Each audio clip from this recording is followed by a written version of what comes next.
Dans cette vidéo, je vais vous parler des régimes et de l'effet de ces régimes sur votre corps et votre esprit.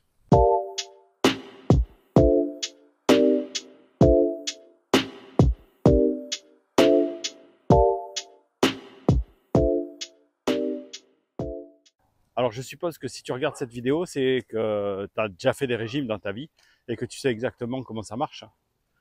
Je pense que tu sais que le régime, en fait, ne fonctionne pas.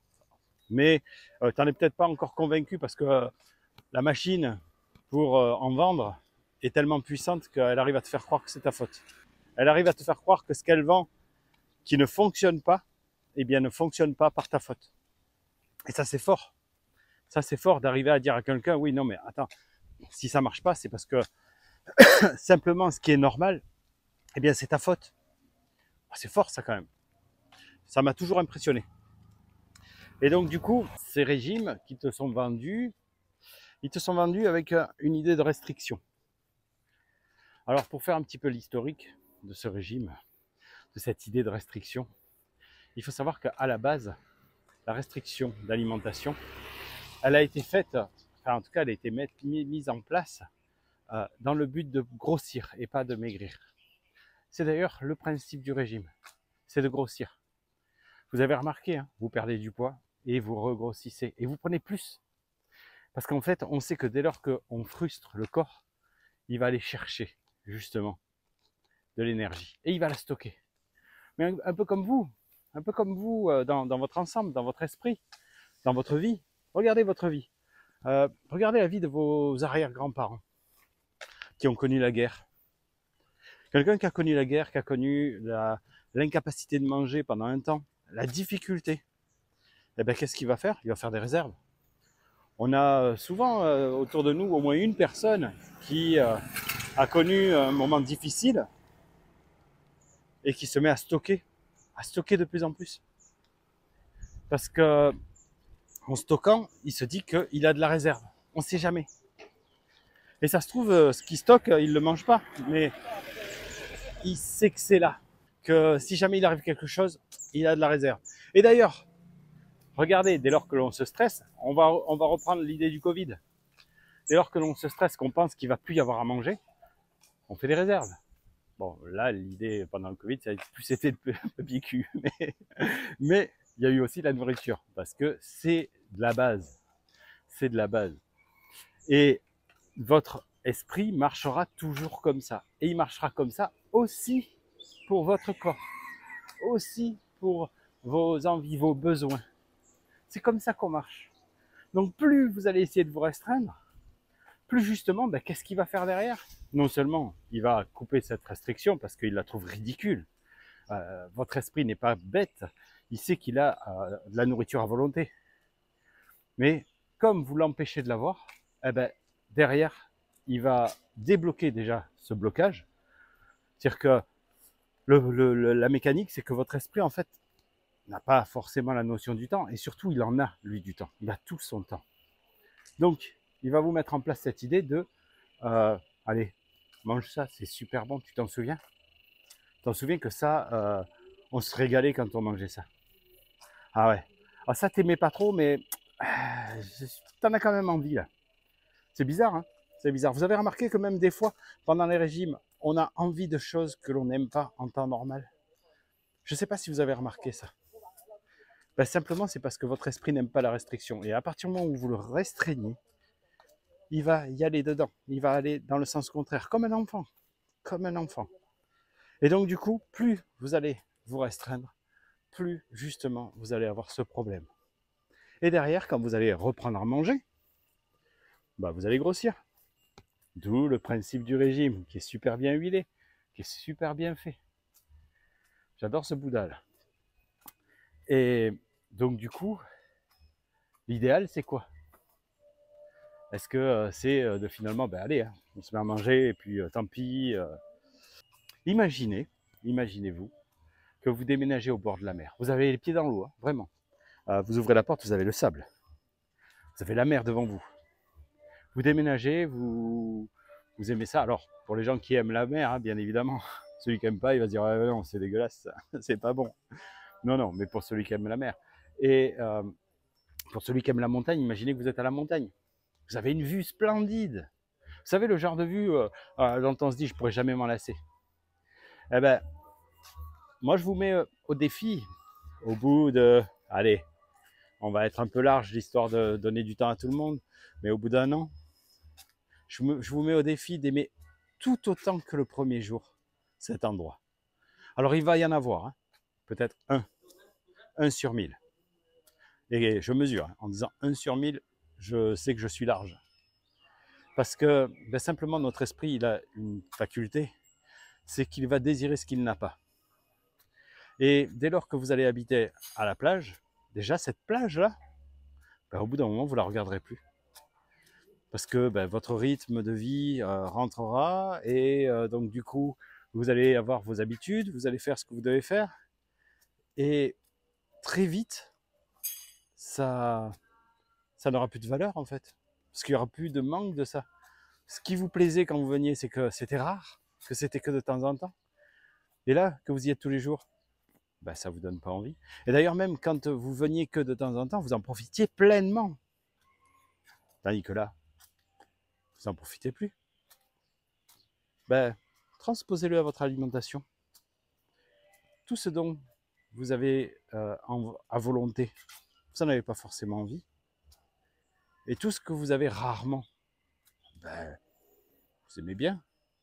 Et d'ailleurs, si vous vous empêchez d'y aller à la mer, ben, vous allez y penser.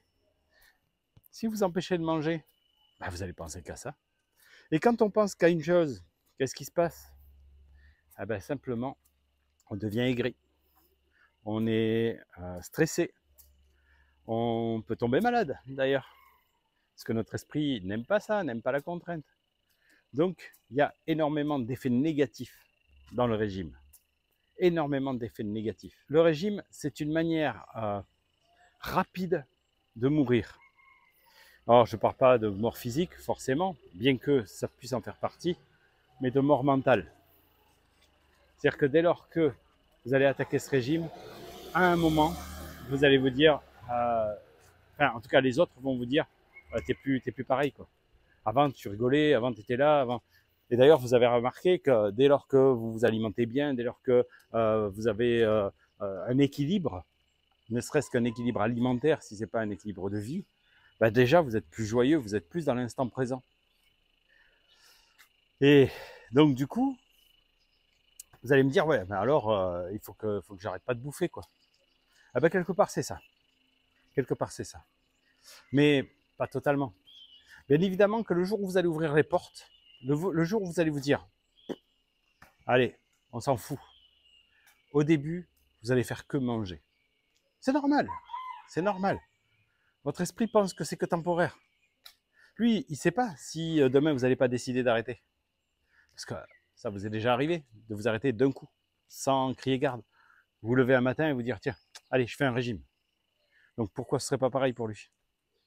Donc du coup, au début, il va se lâcher. Ouais, eh ben laissez-le se lâcher. Laissez-le manger. Laissez-le prendre ce qu'il y a à prendre. Mais éduquez-le. Montrez-lui l'exemple. Et pour lui montrer l'exemple, ben simplement prenez le temps de manger. Quitte à manger. Pour les gens qui viennent me voir, qui me disent souvent moi j'aime manger. Mais on confond aimer manger et bouffer. Excusez-moi, mais pour moi, c'est deux termes totalement différents. Pour moi, bouffer, c'est manger le plus vite possible une quantité énorme. C'est un peu l'idée d'ailleurs des restos à volonté. Quand on va dans un resto à volonté, on ne va pas manger, on va bouffer, on va prendre le maximum parce qu'on a payé. Donc on va essayer de se remplir l'assiette et de se remplir la panse. Et d'ailleurs, j'ai souvent entendu des gens sortir de ce resto en disant « j'en peux plus, j'ai trop bouffé, Parce que voilà, parce que c'est le principe. C'est-à-dire que vous ouvrez les vannes. Alors justement, je vous disais, éduquez-le. Éduquez votre esprit. Pour l'éduquer, c'est simple. Vous vous asseyez et vous ne faites rien d'autre que de manger. Et vous mangez lentement. Peu importe la technique que vous utilisez, on s'en fout. Si vous voulez prendre le temps de voir un peu le goût qu'ont les aliments, si vous voulez, je sais pas, prendre le temps de voir un peu la saveur, la texture. Prenez le temps que vous voulez, mais prenez le temps. La clé pour maigrir, elle est là. Il n'y en a pas d'autre. Il n'y en a pas d'autre. C'est alors bien évidemment, sauf dérèglement hormonal, où là on doit le travailler autrement, avec d'autres structures. Mais de base, pour les 3/4 des gens, le problème est là. Aujourd'hui, on vous a éduqué pour bouffer et pas pour manger. Donc réapprenez à manger et à apprécier ce que vous mangez. Je suis quasiment persuadé que si vous y réfléchissez bien, vous ne savez pas exactement quelle saveur ont les aliments que vous mangez. Vous savez que vous aimez quelque chose parce que votre esprit a déjà enregistré le goût et il vous le redistribue mentalement. Mais réellement, vous n'en savez rien. Et ça, j'en suis persuadé. Faites l'expérience et dites-moi en commentaire. Quand vous mangez, est-ce que si vous prenez le temps, finalement, vous retrouvez la saveur, la vraie saveur? Le secret, il est là, il est dans le temps, dans la lenteur, dans tout ce qui... Mais pour tout, hein, pour tout. Là, je parle de l'alimentation, on peut parler de tout dans le même sens. Plus vous allez prendre le temps, plus vous allez gagner, vous allez avoir un gain, d'un côté ou de l'autre. Prendre le temps, c'est la clé de tout. On nous fait croire qu'il faut aller vite dans toute notre vie, mais c'est pas vrai, c'est pas vrai. C'est pas vrai, vous ne pouvez pas perdre de temps, vous ne pouvez pas en perdre. Le temps, ça ne se gagne pas, ça ne se perd pas. C'est une idée qu'on a mis dans la tête des gens, tout comme l'argent d'ailleurs, qui est totalement fictive. Vous n'avez pas besoin d'argent pour vivre, hein. Vous en avez besoin dans notre société, mais si demain on vous plonge en pleine nature, avec 10 000 balles, allez demander à un pommier si vous le payez, si vous donne plus de pommes. Lui, il s'en foutra de l'argent. Parce que vous n'avez pas besoin de ça pour vivre. Vous avez besoin de la nature, vous avez besoin du temps, mais pas d'argent, pas de rapidité. Vous avez plein de pays, et d'ailleurs, je vous parlais de la Thaïlande. En Thaïlande, ils prennent le temps de tout. Alors on essaye, nous, en tant qu'Européens, de les stresser, mais ça ne marche pas. Et tant mieux, tant mieux. Ils ont cette culture de, on prend le temps des choses. Et moi, j'apprécie énormément. Vous voyez, d'être dans ce module-là, j'apprécie énormément. Là, regardez, le dos du Bouddha. Il est énorme, ce Bouddha. Et donc, voilà, prenez le temps. Très sincèrement, s'il y a un truc à retenir de cette vidéo, c'est prenez le temps. Pour prendre le temps, il y a des techniques, bien évidemment. Bon, déjà, c'est de se poser, de s'asseoir pour le fait de manger, mais ça ne se passe pas que lors du repas. Prendre le temps, c'est tout un schéma. Le matin, prenez 5 minutes. Vous ne les avez pas, hein. Personne ne les a. Personne ne les a, on n'a pas de temps à perdre. On doit toujours faire autre chose. Et finalement, quand vous apercevez de ce que vous faites réellement dans votre journée, si vraiment vous mesurez ce que vous avez fait, vous allez voir qu'en fait, vous n'avez pas fait grand-chose et vous avez beaucoup remué de vent. Et ce temps où vous avez remué du vent, vous pouvez tout à fait le transposer sur autre chose, partir sur une autre opération. Ce temps-là, vous pouvez l'utiliser pour méditer. Alors la méditation, pareil, il y a beaucoup d'idées reçues dessus. Ça, je pourrais éventuellement, si vous le souhaitez, vous pouvez m'écrire.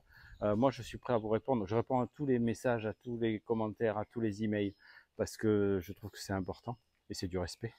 Mais la méditation, c'est une des clés aussi. Et au lieu de chercher des solutions dans des trucs magiques, cherchez des solutions dans votre magie. Vous êtes magique. Vous avez la capacité, vous avez tout en fait. Seulement, vous ne le savez pas.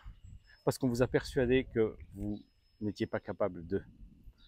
On arrive à vous transformer dès la jeunesse, à vous transformer, à vous enlever votre certitude, à vous enlever votre magie, pour vous faire croire que vous avez besoin de tout ça, que vous avez besoin d'aller toujours plus vite, d'aller toujours plus loin.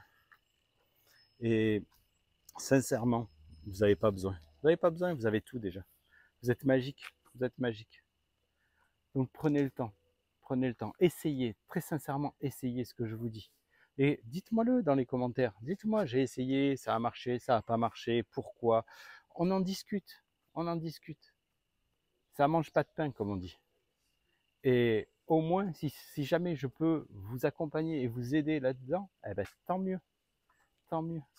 N'hésitez pas aussi à en parler aux gens autour de vous, à dire, tiens, ça te dit, on essaye ça?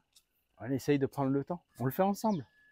Vous avez une famille, faites un jeu avec la famille. Quel goût ça? Celui qui trouve l'ingrédient que j'ai mis, eh ben, il a gagné. Enfin, même s'il n'y a rien à gagner, on s'en fout. Mais faites-le. Plus vous allez jouer, plus vous allez aimer votre vie. Ça vient avec. Parce qu'il faut savoir qu'aujourd'hui, le fait de se suralimenter, le fait de s'alimenter de la mauvaise manière, eh ben, ça crée une chose surtout, c'est du stress, c'est de la maladie, c'est énormément de choses négatives. Alors je vais finir cette vidéo juste avec ma situation là. Vous voyez, je m'en rends compte encore plus ici en Thaïlande. Pour vous expliquer, en Thaïlande, on peut manger du midi au soir, même dans la nuit. Vous avez des magasins qui sont ouverts toute la nuit, où vous pouvez aller chercher à manger, à boire, ce que vous voulez. Hein. Tout est à volonté ici. Et les prix, ben, je vous raconte pas, c'est que dalle, c'est rien du tout. Certains habitants arrivent à vivre avec 500 € par mois en Thaïlande, avec la location incluse. Hein. Donc pour vous dire que même les locations sont pas chères. Mais vous avez à manger à volonté. Au tout début, quand vous arrivez en Thaïlande, vous mangez de tout, parce que vous voulez goûter. Vous mangez, vous mangez, vous mangez. Eh ben, très vite, vous en avez marre. Vous en avez marre. Je veux dire par là que, en fait, très vite, votre alimentation réduit. Ici, parce que, eh ben, simplement, c'est tellement à volonté que vous n'avez pas de raison d'aller chercher à manger. Vous n'avez aucune raison de chercher pour vous alimenter tout le temps parce que c'est à volonté, c'est pas cher. Donc vous pouvez faire tout ce que vous voulez. Tout ce que vous voulez. Et donc du coup, ben, vous n'en avez pas envie. Voilà. Moi, il y a beaucoup de personnes qui vont dire « Ah, tu as perdu du poids depuis que tu es là. » Bah oui, je le sais, je le sais. Je le sais, et c'est normal. C'est parce que, ben voilà, je m'alimente normalement maintenant, et voilà. Parce que ce truc-là, je l'ai eu aussi, hein, faut pas croire. Hein. Moi, quand j'étais jeune, je suis monté jusqu'à 120 kilos. D'ailleurs, ça a failli me coûter la vie, 2 fois, d'avoir ce poids et cette alimentation de malade que j'avais. Parce que moi, par contre, je bouffais vraiment. Hein. Ouais. Donc voilà, écoutez-vous. Et s'écouter, c'est pas juste se dire « Ah, ben tiens, je vais manger. » Non, non, non, parce que la faim mentale, vous l'aurez automatiquement grâce à la société. Mais la vraie faim, vous la découvrirez en allant lentement, en allant vraiment dans le fait de vous écouter intérieurement réellement. Voilà. Donc, ben, likez cette vidéo si ça vous a plu. Faites-moi un commentaire, même si c'est un mail, si vous voulez pas commenter sous la vidéo. Partagez-la si vous pensez que ça peut aider quelqu'un. Toutes les aides sont bonnes. Et si vous pensez que j'ai oublié des choses, si vous n'êtes pas d'accord avec certaines choses, dites-le. Dites-le, la discussion est bonne. C'est pas parce qu'on va discuter qu'on va pas être amis. Au contraire. Et chacun va défendre son point de vue ou pas. Et puis voilà, on verra ce qui en sort. Mais voilà, c'est dites ce que vous pensez. Voilà, n'hésitez pas à commenter, n'hésitez pas à partager, faites tout ce qu'il y a à faire et surtout profitez et tentez le coup. Très sincèrement, je suis curieux de voir combien vont commenter en disant voilà, j'ai fait, j'ai pas fait et les résultats qu'ils vont obtenir. Si vous le faites, c'est sûr, vous obtiendrez des résultats. C'est pas facile, hein, je vous dis pas que c'est simple, mais vous obtiendrez des résultats, c'est certain. Voilà. Je vous souhaite une bonne journée, prenez soin de vous et puis à très bientôt.